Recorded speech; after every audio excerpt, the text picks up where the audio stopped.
isih sinian antaraning menungso lan bangsaning jin. Ning aja sok ganggu gawe karo menungso.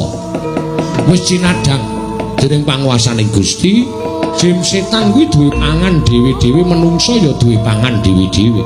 Ora kena suk-sukan rasane. Aja nganti kowe ora arik marang kamardikaning menungso. Namung kepengin madosaken tedha baju barat ingkang dipunarah nggihipun Kyai Semar Badranaya. Lah apa kira-kira kuwi do tedas mangan dagingku wae? Apa kira-kira do seger ngombe getihku? Nek kira-kira baju baratmu kuwi do seger ngombe getihku, wareg mangan dagingku. Aku ikhlas.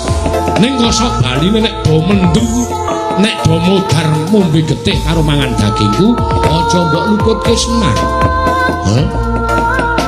Ketoke pancen aku kuwi pancen kepenak nek diangkah dadi panganing baju barat. Ning kowe ora ngerti.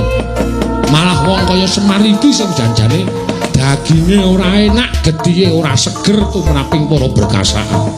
Golek pangan sing apik-apik, aja ndudul kamurkaning Semar.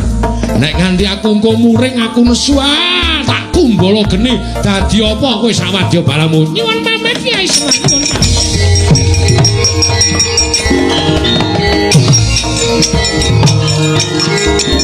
Thank you.